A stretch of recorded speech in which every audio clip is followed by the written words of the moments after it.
Nous allons voir dans cette séquence comment on peut faire des tableaux qui contiennent des objets. Donc, on peut faire des tableaux qui contiennent des objets instances d'une classe, c'est-à-dire tous les objets qu'on va mettre dans le tableau seront de la même classe. Et pour le type du tableau, ça va être le nom de la classe, par exemple date, suivi des crochets qu'on trouve toujours dans les tableaux. Comme pour tous les tableaux, il faut le créer pour qu'il existe. Donc par exemple, new date crochet 10, ça va créer un tableau de 10 cases. Attention à ne pas confondre new date avec des crochets qui va créer un tableau avec 10 cases, avec new date parenthèse, qui en l'occurrence ne marchera pas puisque pour faire un new date, il faut lui donner une string et non pas un entier. Mais new date avec des parenthèses, ça crée un objet. New date avec des crochets, ça crée un tableau. Donc le new date 10 crée un tableau de 10 cases numéroté de 0 à 9, mais ça ne crée pas d'objet. Et dans les 10 cases du tableau créé, il n'y a pas d'objet. Qu'est-ce qu'il y a? Il y a une certaine valeur qui s'écrit nulle en Java, et qui est là dans les cases où il pourrait y avoir un objet, mais il n'y en a pas encore. Ça correspond au cas d'un espace pour recevoir un objet un jour. Peut-être il y en a eu dans le passé, peut-être il y en aura dans l'avenir, mais pour l'instant, il n'y en a pas. Et ce nul-là, c'est une valeur qu'on peut utiliser avec toutes les classes Java, c'est-à-dire quel que soit le type de la variable, si c'est une variable, un nom de classe, on peut mettre nul. Ce nul, on peut le tester, donc on peut tester si, par exemple, si la case d'un tableau, tab de 0 est égale à nul. If tab de 0 égale nul, on peut faire quelque chose, par exemple, pour y mettre un objet. Et à contrario, on peut aussi affecter la valeur nulle à une variable. C'est vraiment une valeur du type comme une autre. Pas tout à fait comme une autre, mais on peut mettre, donc, on peut faire une affectation pour remettre nul dans une case où il y avait éventuellement un objet à un moment donné. Donc une case contient un objet et donc une case s'utilise comme une variable de type date. Là, quand on crée notre tableau de 10 cases, chaque case s'utilise comme une variable de type date et notamment on peut utiliser une méthode. Donc là, c'est la méthode setDay pour dire non, pardon, c'est pas setDay, c'est setDate de 12. La méthode setDate qui permet de définir le tantième dans une date. Cet appel de méthode, si par malheur dans la case de tableau il n'y a pas un objet mais nul, ça nous déclenche une erreur à l'exécution. C'est-à-dire le programme va se compiler, mais à l'exécution, on aura une erreur qui s'appelle null pointer exception. C'est une erreur classique et tous les programmeurs la connaissent bien, ça fait partie des choses qu'on a le plus souvent comme erreur. Je vais passer sur une démo où on va manipuler un tableau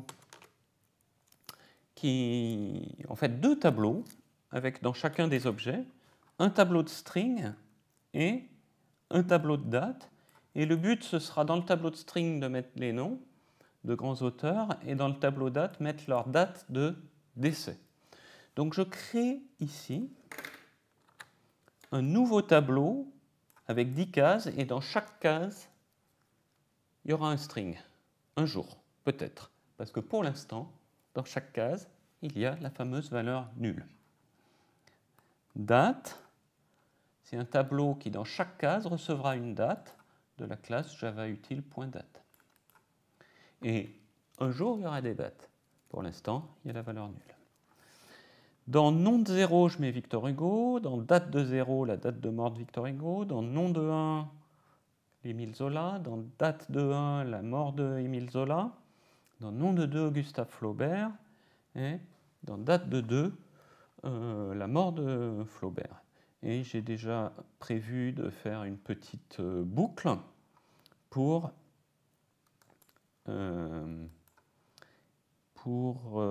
afficher ces tableaux, donc les 10 cases des tableaux. Sur chaque ligne, je mettrai le nom et la date correspondante séparés par un espace. À ma compilation, j'ai juste des warnings disant que j'utilise des choses deprecated, donc des choses déconseillées dans la classe date. C'est mal, mais c'est délibéré. J'exécute et on va voir donc que mes 3 premières cases sont remplies avec ce que je voulais, Victor Hugo, Émile Zola, Gustave Flaubert. Et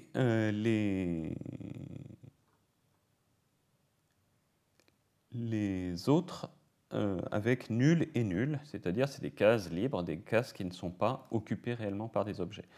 Une petite parenthèse, là j'ai fait une ellipse, c'est que quand je concatène un nom de i avec une string, implicitement, j'ai un appel à la méthode toString ici et un appel à la méthode toString ici. On va voir si ça donne le même résultat d'ailleurs. Et je pense que oui, je pense que c'est vraiment équivalent. Non, alors... non, parce que le toString m'a fait le null pointer exception. Quand j'essaye d'appeler toString sur les cases à partir de la troisième qui contiennent nul, j'ai un null pointer exception. Ok, donc c'était pas inintéressant, mais je ne vais pas corriger ça. Je vais maintenant rajouter quelque chose, c'est que je voudrais calculer par programme pour savoir quel est le plus jeune. Donc pour ce faire, je vais parcourir tout mon tableau et je vais chercher le nom, à afficher le nom du plus jeune. Enfin, quand je dis plus jeune, celui qui est mort en premier. En l'occurrence, hein, c'est des dates de décès. Donc quel est celui qui est mort le premier dans tout cela? Et je voudrais un programme qui puisse marcher, même si dans mon tableau, j'avais d'autres noms et d'autres dates, évidemment. Parce que là, évidemment, en un coup d'œil, je vois bien que c'est Gustave Flaubert, mais je voudrais que mon programme marche, même s'il y a d'autres choses dans mon tableau. Donc, comment je vais appeler? Alors, je vais garder le numéro du plus jeune, et je vais dire que c'est 0. Je le mets au pif. Et puis après, je vais commencer à comparer les dates à chaque fois. Donc, je n'ai pas besoin de reprendre 0. Je vais aller le comparer ce qu'il y a dans la case 0 avec ce qu'il y a dans les cases entre 1 et 9. Et à chaque fois, si je trouve quelque chose de plus vieux dans la case du tableau date, je changerai mon index. Donc, je vais comparer date de index avec date de i pour savoir si lequel est le plus ancien. Je vais faire un compare to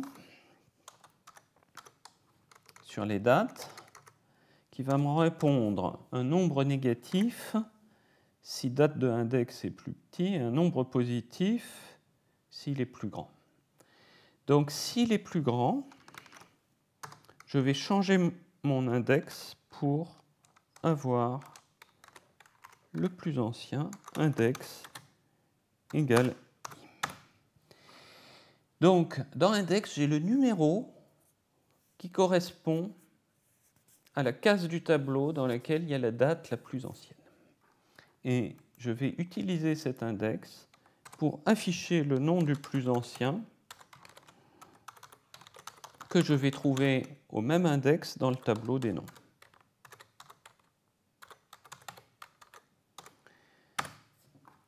Je sauve et je compile. Est-ce qu'il y a des erreurs? Non, il n'y a rien en jaune, il y a toujours des choses deprecated, ce sont des warnings, des avertissements.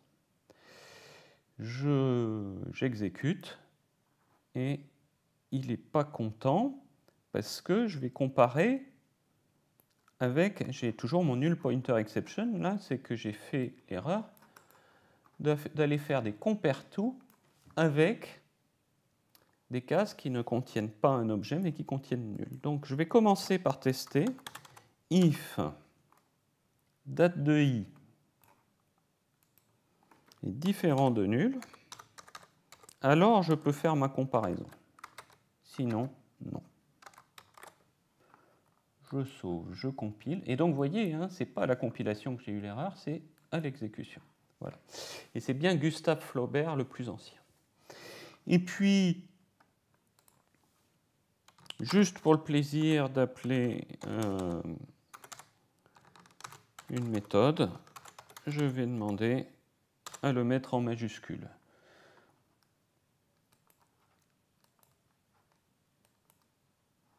Voilà. Donc cette démonstration illustre quoi? Elle illustre la valeur nulle et le fait que quand on ne prend pas de précaution, on a des null pointer exception. Elle illustre aussi le fait que dans une case de tableau, s'il n'y a pas nul, il y a un objet sur lequel on peut appeler une méthode. Et là, par exemple, je compare deux dates qui sont chacune dans des cases du tableau. Et ici, je peux faire un to uppercase sur un string qui est dans le tableau. Voilà qui termine cette démonstration.